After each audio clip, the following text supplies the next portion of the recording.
नमस्कार, मैं हूं देवेंद्र। आप देख रहे हैं पंजाब केसरी टीवी। गर्मी का सीज़न आते ही पानी की दिक्कतें जो हैं वो शुरू हो जाती हैं। दक्षिण हरियाणा की अगर बात करें तो वहां पर पानी की किल्लत रहती है क्योंकि भूजल स्तर जो है वो बहुत नीचे चला गया है। सरकार अलग अलग तरीके की योजनाएं लेकर आ रही है जिससे कि पानी की समस्या जो है वो दूर की जा सके। दक्षिण हरियाणा में अगर बात करें तो फसल अगर अलग से बोई जाती है, ड्रिप इरीगेशन करते हैं, इसके लिए सब्सिडी की योजना सरकार लेकर आई है। इन्हीं तमाम चीज़ों पर बात करेंगे। दक्षिण हरियाणा से नारनौल से विधायक और हरियाणा सरकार में सामाजिक न्याय एवं अधिकारिता मंत्री ओपी यादव मेरे साथ हैं। सर, जो योजना सरकार लेकर आ रही है पानी की कमी को दूर करने के लिए सब्सिडी वाली, वो क्या योजना है और कितना फ़ायदा आप देखते हैं? हरियाणा सरकार पानी की कंजम्पशन को दूर की समीक्षा करने के लिए एक नई स्कीम लेकर आ रही है कि विशेषकर जो फसलें जिनमें ज़्यादा पानी चाहिए उनकी बिजाई ना करके किसान कम पानी वाली फसलों पर आए। जैसे पिछली साल से हमने धान की फसल के ऊपर ये प्रयोग किया और काफ़ी कारगर सिद्ध हुआ।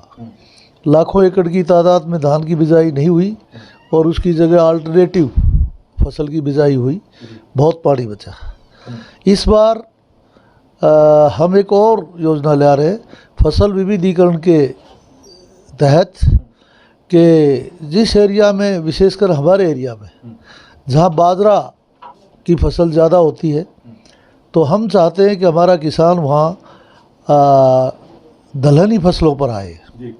दाल वाली फसलें, तिलहनी फसलें, तिल, दाल, ताकि जिसके अंदर कम पानी खर्च हो और देश के अंदर दलहन की जो कमी है, इसके भाव जो ऊंचे हैं, वो भी अनुकूल आ जाए। सब्सिडी दी जाएगी ड्रिप इरिगेशन को लेकर या फसल अलग बोई जाती है? कितनी सब्सिडी सरकार देगी?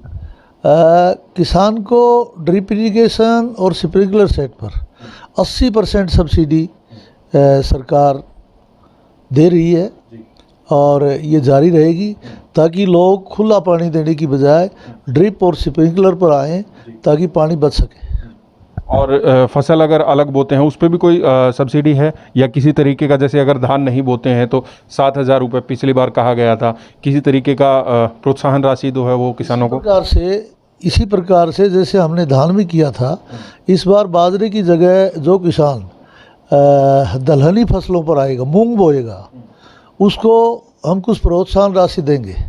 वो अभी तय नहीं हुआ है, वो 5,000 रुपया पर एकड़ देना है या 4,000 रुपया पर एकड़, लेकिन मोटे तौर पर किसान को प्रोत्साहन राशि दी जाएगी ताकि किसान बाजरे से अपना ट्रेंड चेंज करके और वो दलहनी फसलों पर आ जाए।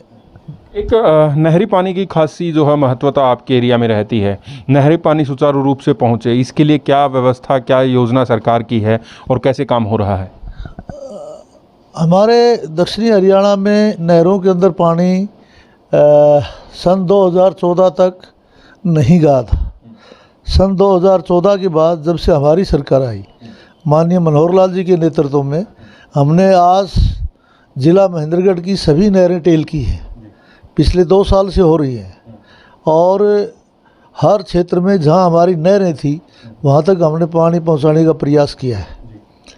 और पानी को हमने बारिश के दिनों में हमारे जो कदीमी नदी नाले थे बरसाती, कृष्णावती नदी, दुहान नदी, हमारे साबी नदी, उनके अंदर हमने पानी छोड़ा है बारिश के दिनों में और उससे हमारा बहुत एरिया रिचार्ज हुआ है, जिससे काफ़ी सारी प्रॉब्लम हल होती नज़र आ रही है। एक सरसों की फसल की अब की बार जो है बम्पर कमाई किसानों ने की है। आप किस तरीके से देखते हैं? जिस तरीके से 3 कृषि कानूनों का लगातार विरोध हो रहा है, उधर किसानों की जो आमदनी है सरसों के किसानों की वो बढ़ी। मुझे नहीं पता कि इन 3 कृषि कानूनों का लोग क्यों विरोध कर रहे हैं, कौन कर रहे हैं, इसके पीछे क्या साजिश है, लेकिन आदरणीय मोदी जी की जो एक धारणा कि इन 3 कृषि कानूनों के जरिए किसान की आमदनी को हम दुगना करें, उसी का एक रूप है कि इस बार आप देख रहे हैं सरसों का भाव किसान को 7,000 रुपये से भी ऊपर तक का मिला है। ये हमारे केंद्र सरकार की, आदरणीय मोदी जी की सोच का एक उदाहरण है कि उन्होंने जो सोयाबीन या पाम ऑयल वगैरह जो इंपोर्ट करते थे जिससे हमारी जो यहाँ की फसलें हैं सरसों वगैरह, उनके तेल के दाम नहीं बढ़ते थे।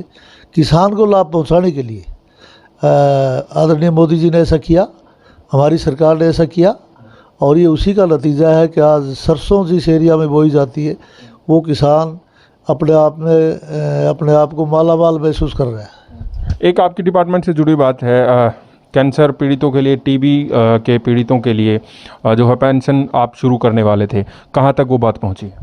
अभी तक हम लागू नहीं कर पाए हैं तीनों स्कीमों पर। उसका मेन कारण ये रहा कि दोबारा हमारी सरकार बनने के बाद हमने अनाउंस किया, और उसके जस्ट बाद पूरा देश इस कोविड-19 की त्रासदी से गुजर रहा है। और अब चूँकि इनके पेशेंट्स को आइडेंटिफाई करने के लिए हेल्थ विभाग का काम था, और हेल्थ विभाग से हमें वो डाटा लेना है, लेकिन हेल्थ विभाग पिछले साल से सवा साल से आप देख रहे हैं कि किस प्रकार से मुकाबला कर रहा है कोविड-19 का। इस वजह से शायद वो हमें डाटा नहीं दे पाए हैं।